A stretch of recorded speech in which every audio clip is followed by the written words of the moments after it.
So we actually learned something that's very valuable in this episode of Welcome to the Ballroom, and that is being around great, or I guess some of the best in your class at dance, your age group. Constantly being around them can be an amazing thing, but it can wear on you. And what I'm getting at here is we see Fujita is actually he's better than Chinatsu at dancing. Even though she's a great lead. She may be a better leader than, Shizuku, than Mako, than every girl that's at that vacation house.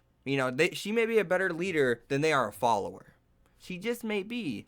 And that's something that's very impressive. But the biggest thing is she's not near as good as a follower. And the thing I've been, harping on is I feel as if there's going to be a new flow to the dance. Whenever they're dancing at the Grand Prix, we see they get a full score. And that's at least B class. And this is demonstrating that he's picking up these routines faster and all these different things. She's like, well, I'm not really a slow learner. Why are you treating me like that? And Fujita's gone from here to here.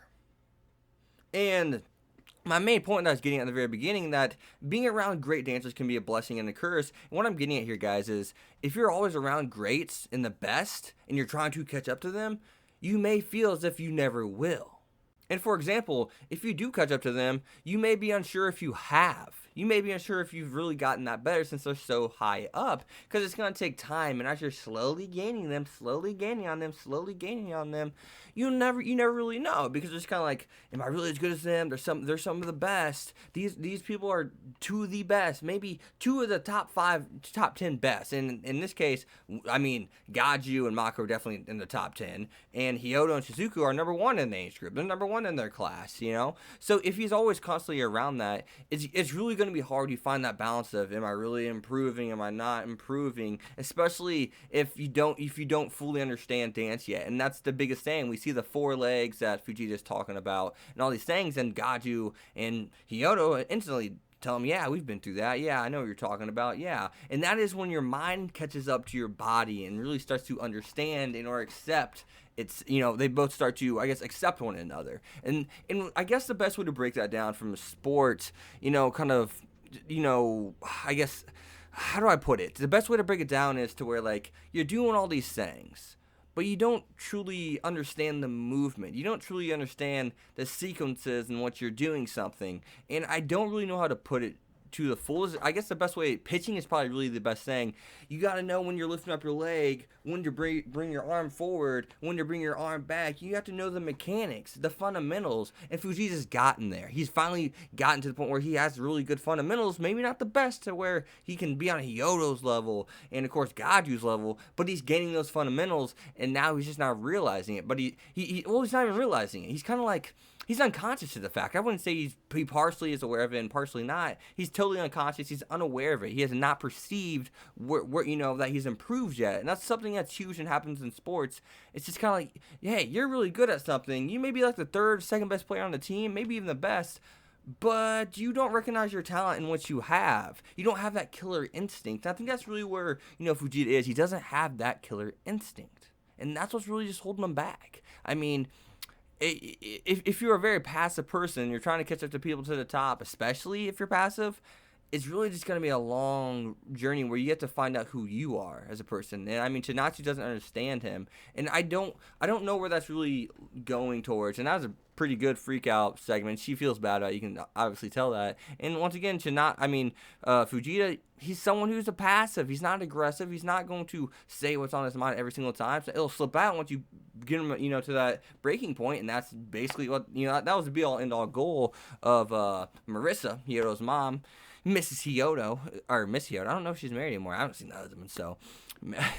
But, that was the point, to get that out of the air, and maybe they needed to break that barrier in order to form a new one and a stronger one, and one that's made out of better material overall. But yeah, I mean, we see them withdraw from the competition, which they find out they felt as if they didn't be there. They shouldn't have been there. Excuse me, they shouldn't be there. They shouldn't have been. Yeah, I don't know where I was going with that, but I like how I'm just talking to myself mid video here. You guys should enjoy that. It adds personality to the video. It adds a unique, I guess, presentation to my videos compared to other reviewers. But sometimes I try to keep the things I should cut out in there just for that sake. But the thing is, they just don't understand. Not only do they not, well, maybe Chinatsu understood herself as a leader, but she did not understand herself as a follower. And of course, Fujita just doesn't understand himself at all. He's just getting there. He's just realizing that after, you know, Hyodo and Gaju mentioned something. But he's just not getting to the point where, okay, so this is who I am. This is what this is all about, and now I need to figure out how to get sync this with my partner. I need to figure out how to dance with my partner. You may have figured it out yourself, but you need to figure out each other before you can really truly dance, because it takes two to tango, right? It takes two to tango. No pun intended there, because the tango dance. I hate myself. But other than that, though, end this on a serious note.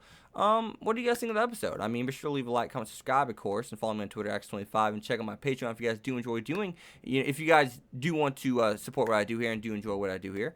But other than that, just to close out the video, I like where it's going. I'm glad that it said, hey, we're not going into the Grand Prix yet. And I think that's the whole point of the whole, Kyoto and Shizuku not going, was because they needed time to grow. They don't just want to win the competition. They want to beat the guy that they saw. They want to beat the guy with the potential that threatens their level of dancing. That's what they've noticed. They don't feel accomplished unless they beat the best guy there. So that's something I'm really excited to see, man. I adore the character dynamic between Chinatsu and Hyodo. Oh my gosh, my names are terrible. Chinatsu and Fujita, Jesus. But I really enjoy, the dynamic between those two characters. The yin and yang. Chinatsu is what Fujita isn't. So hopefully we get some, like Chinatsu x Fujita stuff going on here really soon. I almost said Hyodo again. But hopefully we get like, not like a lovey-dovey, but just like, focus on those two, let them grow, you let their bond grow and strengthen, and yeah, so I think that'd be cool. Elevate their characters, which equals, of course, elevating the show. Two main characters, two good main characters, two characters that have a great dynamic with one another, or a great chemistry, to put it simple. Good show. So as always, guys, I'll see you guys next time. Thanks for watching, guys. Peace.